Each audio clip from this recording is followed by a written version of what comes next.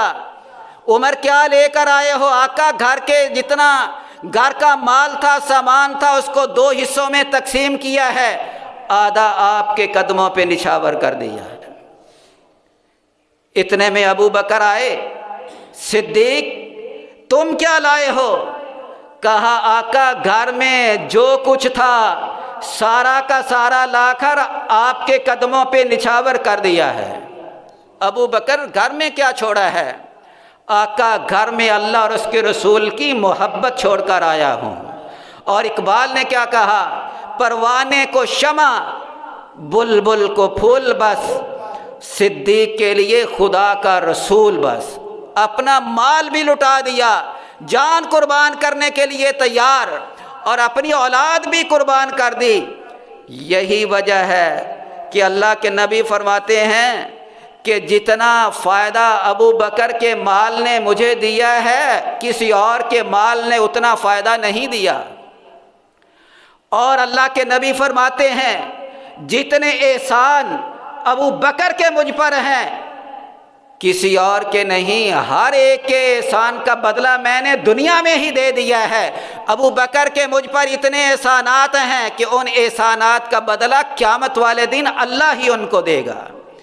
اللہ کے نبی فرماتے ہیں ما لأحد عندنا ید الا وقد کافیناہ ما خلا ابا بکر، ہم پر جس نے بھی احسان کیا ہم نے اس کو بدلہ دے دیا سوائے ابو بکر کے۔ فإن له عندنا یدین یکافئہ اللہ بہا یوم القیامہ، ابو بکر کے ہم پر اتنے احسانات ہیں، اتنے احسانات ہیں جن کا بدلہ قیامت کے دن اللہ ہی دیں گے۔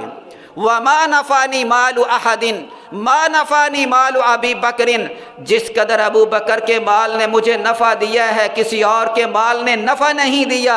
ولو کنت متخذا خلیلا غیر ربی، اگر میں اللہ کے سوا کسی کو اپنا خلیل بناتا تو ابو بکر کو اپنا خلیل بناتا۔ یہ ہیں ابو بکر رضی اللہ تعالی عنہ۔ اللہ کے نبی دنیا سے جانے لگے، سوموار والے دن ربیع الاول کی 12 تاریخ کو حضور کا انتقال ہوا۔ اس سے 4 دن پہلے جمعرات کا دن ہے، ظہر کا وقت ہے، کونین کے تاجدار نے خطبہ دیا، نماز سے فارغ ہوئے، بخار میں مبتلا ہیں، اپنے اوپر چادر لپیٹ رکھی، سر پہ پٹی باندھی ہوئی، خطبہ دینے کے لیے بیٹھے۔ ایک صحابی نے آ کر حضور کو ہاتھ لگایا تو حضور کا جسم اتنا تپ رہا تھا، کہنے لگے آقا اس قدر گرم، اس قدر بخار؟ فرمایا میرے ساتھی جتنا تم میں سے ایک شخص کو بخار ہوتا ہے، جتنا تم میں سے 2 شخصوں کو، 2 آدمیوں کو بخار ہوتا ہے اتنا ایک نبی کو ہوتا ہے۔ آقا اتنا بخار؟ فرمایا اللہ اجر بھی تو اسی طرح ہی دیتا ہے، اس قدر بخار۔ خطبہ دیا، فرمانے لگے ان رسول اللہ صلی اللہ علیہ وسلم جلس علی المنبر، اللہ کے نبی منبر پہ تشریف فرما ہوئے۔ فقال ان عبدا خیرہ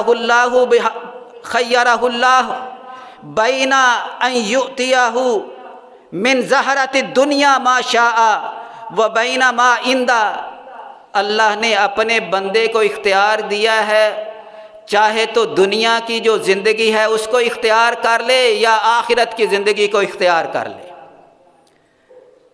فاختار ما عندہ، تو اس بندے نے وہ اختیار کیا ہے جو اللہ کے پاس ہے، اس نے آخرت کی زندگی کو اختیار کر لیا ہے۔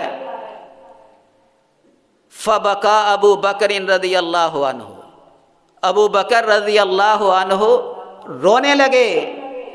قال فدیناک بآبائنا و امہاتنا، کہنے لگے اللہ کے رسول آپ پر ہم بھی قربان اور ہمارے ماں باپ بھی آپ پر قربان۔ صحابہ کہتے ہیں فعجبنا لہ، ہم نے تعجب کیا کہ حضور تو ایک آدمی کا ذکر کر رہے ہیں کہ اللہ نے اس کو اختیار دیا، چاہے تو دنیا کی زندگی اپنے لیے پسند کر لے، چاہے تو آخرت کی زندگی اپنے لیے پسند کر لے، اس لیے اس میں رونے کی کون سی بات ہے؟ ابو بکر رونے کی کیا بات ہے؟ فرمایا رونے کی یہ بات ہے کہ اللہ نبیوں کے علاوہ یہ اختیار کسی کو نہیں دیتا کہ دنیا کی زندگی پسند کرتے ہو یا آخرت کی زندگی پسند کرتے ہو۔ یہ جو شخص جس کو اختیار دیا ہے یہ اللہ کے رسول ہیں۔ اس فرمان کا مطلب یہ ہے کہ اب اللہ کے رسول تشریف لے جانے والے ہیں، اب داغ مفارقت دینے والے ہیں۔ اور جب چوتھا دن ہوا، صحابہ کہتے ہیں فکان رسول اللہ صلی اللہ علیہ وسلم هو المخیر، جب چوتھا دن ہوا ہمیں پتہ چل گیا کہ وہ شخص جس کو اختیار دیا گیا تھا وہ اللہ کے رسول تھے۔ اور آگے کیا فرماتے ہیں؟ فرماتے ہیں وَكَانَ أَبُو بَكْرٍ عَالَمَنَا، صحابہ کہتے ہیں ابو بکر ہم سب سے زیادہ عالم تھے، سب سے زیادہ علم رکھنے والے تھے۔ اور پھر نبی کریم صلی اللہ علیہ وآلہ وسلم نے جب ابو بکر رضی اللہ عنہ کو روتے ہوئے دیکھا، ان کو تسلی دینے کے لیے فرمایا ان من امن الناس علی فی صحبتہ و مالہ ابا بکر، جس شخص نے مجھ پر سب سے زیادہ احسانات کیے ہیں میرا ساتھ دے کر اور اپنا مال خرچ کر کے، وہ ابو بکر ہے۔ اور آگے فرمایا وَلَوْ كُنْتُ مُتَّخِذًا خَلِيلًا غَيْرَ رَبِّي لَاتَّخَذْتُ أَبَا بَكْرٍ خَلِيلًا، اور اگر میں اللہ کے سوا کسی کو خلیل بناتا تو ابو بکر کو اپنا خلیل بناتا۔ وَلَكِنَّ أُخُوَّةَ الْإِسْلَامِ وَمَوَدَّةَ لا تبقین فی المسجد خوخۃ الا خوخۃ ابی بکر، اللہ کے نبی فرمانے لگے مسجد نبوی میں جتنے گھروں کے دروازے کھلتے ہیں، کھڑکیاں کھلتی ہیں، سب کو بند کر دو سوائے ابو بکر کے دروازے کے۔ جن لوگوں نے مسجد نبوی دیکھی ہے، مسجد نبوی جنوب کی طرف خانہ کعبہ ہے، اس طرف منہ کر کے نماز پڑھتے ہیں، یہ باب جبرائیل ہے، اس طرف باب السلام ہے، یہاں حضور کا روضہ مبارک ہے، جو سلام پڑھنے کے لیے آتے ہیں باب السلام سے داخل ہوتے ہیں، آگے جا کر سلام پڑھ کر باب جبریل سے وہ بقیع کی طرف نکل جاتے ہیں۔ اگر اس طرف دیکھیں تو اس طرف ایک یہاں لکھا ہوا ہے ھذہ خوخۃ ابی بکر، یہ ابو بکر کا وہ جگہ ہے جہاں ابو بکر رضی اللہ عنہ کے گھر کا دروازہ اور کھڑکی کھلتی تھی، آج بھی وہاں نشان موجود ہے، لکھا ہوا ہے۔ اللہ کے نبی فرماتے ہیں سب دروازے بند کر دو سوائے ابو بکر کے۔ نبی علیہ السلام عصر کی نماز پڑھائی، مغرب کی نماز پڑھائی، عشاء کی نماز پڑھانے کے لیے اٹھے، اتنی نکاہت ہے کہ مسجد میں تشریف نہ لا سکے۔ حضرت بلال رضی اللہ عنہ کہنے لگے آقا نماز کا وقت ہو گیا ہے، الصلاۃ یا رسول اللہ۔ حضور فرمانے لگے مجھے پانی لا کر دو، وضو کرنے کیا، اٹھنے لگے، غشی طاری ہو گئی، پھر ہوش آیا، پھر نماز کے بارے میں پوچھا کیا صحابہ نے نماز پڑھ لی ہے؟ نہیں، اللہ کے رسول آپ کا انتظار کر رہے ہیں۔ فرمایا مرو ابا بکر فلیصلی بالناس، جاؤ ابو بکر سے کہو کہ وہ لوگوں کو نماز پڑھائیں۔ مسجد میں علی موجود ہیں، نبی کے چچا عباس رضی اللہ عنہ موجود ہیں، عباس کے بیٹے عبداللہ موجود ہیں، نبی کا سارا گھرانہ موجود ہے، اور حکم کیا دیا جاؤ ابو بکر سے کہو وہ لوگوں کو نماز پڑھائیں۔ ام المومنین حضرت عائشہ رضی اللہ تعالی عنہا کہنے لگی آقا نہیں، کسی اور کو حکم دیں۔ فرمایا ما ینبغی لقوم فیہم ابو بکر ان یؤمہم غیر، کسی قوم کو یہ لائق نہیں جس میں ابو بکر جیسا انسان موجود ہو تو ابو بکر کے علاوہ کوئی مسلح امامت پہ کھڑا ہو۔ آقا وہ نرم دل ہیں، نماز نہیں پڑھا سکیں گے، آقا کسی اور سے کہیں۔ فرمایا نہیں، یا اللہ والمؤمنون، آسمانوں پر عرش پر اللہ اور زمین پر مومن ابو بکر کے علاوہ کسی کی امامت کو قبول کرنے کے لیے تیار نہیں، جاؤ ابو بکر سے کہو کہ وہ مسلح امامت پہ کھڑا ہو جائے۔ نبی کریم صلی اللہ علیہ وآلہ وسلم کی زندگی میں 17 نمازیں ابو بکر صدیق رضی اللہ تعالی عنہ نے پڑھائیں۔ نبوت جب خلافت ملی تو اس کے بعد ذرا وقت تو اوپر ہو گیا ہے، چونکہ یہ موضوع ہی اتنا لمبا ہے اور آپ حضرات تشریف بھی ذرا لیٹ آئے ہیں، بس 2-3 منٹ جو ہے وہ اور آپ سے معذرت کے ساتھ چاہتا ہوں۔ خلافت ملی، خلیفہ بنے، آپ کا کپڑے کا کاروبار تھا۔ عمر آئے، آ کر کہنے لگے امیر المومنین اب کاروبار کو وقت دینا مشکل ہو گیا ہے، آپ کا کیوں نہ وظیفہ مقرر کر دیا جائے؟ کہنے لگے وظیفہ میں خود مقرر کروں گا، جاؤ مدینے میں پتہ کرو، جتنی ایک مزدور کی مزدوری ہے اتنا ابو بکر کا وظیفہ ہوگا۔ امیر المومنین گزارا کیسے ہوگا؟ کہا اگر ایک مزدور اتنی مزدوری پر گزارا کر سکتا ہے تو ابو بکر بھی گزارا کر سکتا ہے۔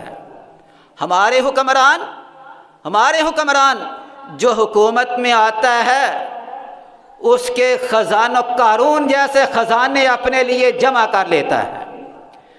ہمارے حکمران کہتے ہیں کہ ہمارا اتنی تنخواہ میں گزارا نہیں ہوتا، عوام بھاڑ میں جائے، ہماری اتنی تنخواہ بڑھا دو۔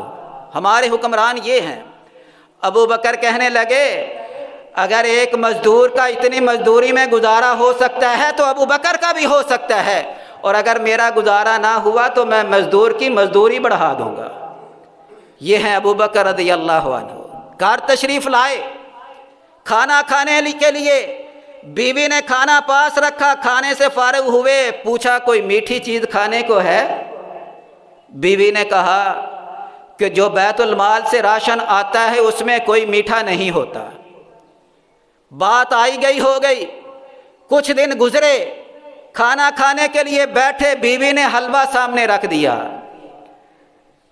پوچھنے لگے تم تو کہتی تھی کہ جو بیت المال سے راشن آتا ہے اس میں کوئی میٹھی چیز نہیں ہوتی، یہ حلوہ کیسے بن گیا؟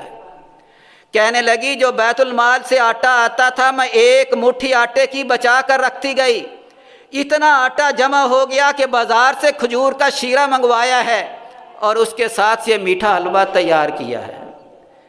کھانے سے فارغ ہوئے، سیدھے بیت المال کے جو نگران تھا اس کے پاس گئے، جا کر کہنے لگے اے بیت المال کے نگران، جو ہمارے گھر میں راشن جاتا ہے اس میں سے ایک مٹھی آٹے کی کم کر دو۔ معلوم یہ ہوا ہے کہ اگر ایک مٹھی آٹے کی کم کر دی جائے تو ابو بکر کے گھرانہ اس پر بھی گزارا کر سکتا ہے۔ یہ ہیں ابو بکر رضی اللہ تعالیٰ عنہ۔ آخری وقت ہے، ام المومنین حضرت عائشہ رضی اللہ تعالی عنہا پاس ہیں۔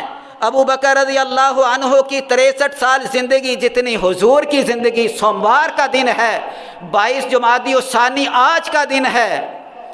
ام المومنین پاس بیٹھی ہیں، رو رہی ہیں، پوچھتی ہیں، پوچھا بیٹا رونے کی کیا وجہ ہے، کیا سبب ہے رونے کا؟ کہا ابا جان رو اس لیے رہی ہوں کہ آپ دنیا سے جا رہے ہیں، آپ وقت کے حکمران ہیں، امیر المومنین ہیں، دنیا سے جا رہے ہیں اور آپ کو کفن دینے کے لیے گھر میں نیا کپڑا بھی موجود نہیں۔ بیٹا اس میں رونے کی کون سی بات ہے؟ نئے کپڑے زندہ لوگوں کے لیے ہوتے ہیں، کوئی بات نہیں، پرانے میں ہی کفن دے دینا۔ 22 جمادی الثانی آج کا دن 63 سال کی عمر ہے۔ حضرت ابوبکر صدیق رضی اللہ تعالی عنہ اس دار فانی سے رخصت ہوئے اور نبی علیہ الصلاۃ والسلام کے پہلو میں حجرہ عائشہ میں مدفون ہوئے۔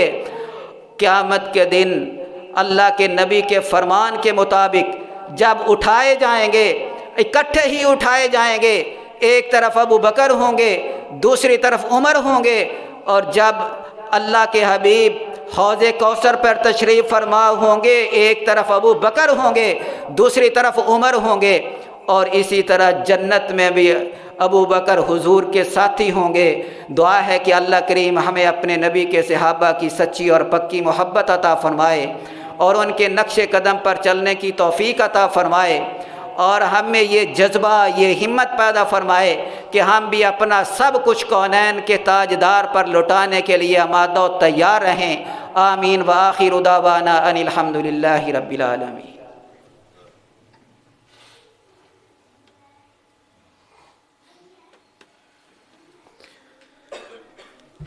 الحمد للہ نحمده ونستعینه ونستغفره ونؤمن به ونتوکل علیہ ونعوذ باللہ من شرور انفسنا ومن سیئات اعمالنا، من يهده الله فلا مضل له ومن يضلل فلا هادي له، ونشهد أن لا إله إلا الله وحده لا شريك له، ونشهد أن محمدا عبده ورسوله أرسله الله بالحق بشيرا ونذيرا بين يدي الساعة وداعيا إلى الله بإذنه وسراجا منيرا۔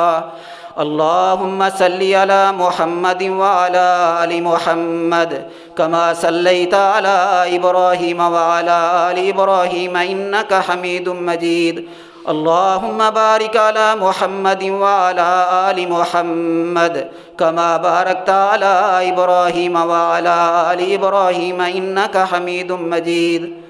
أما بعد فإن خير الحديث كتاب الله، وخير الهدي هدي محمد صلى الله عليه وسلم، وشر الأمور محدثاتها، وكل محدثة بدعة، وكل بدعة ضلالة، وكل ضلالة في النار۔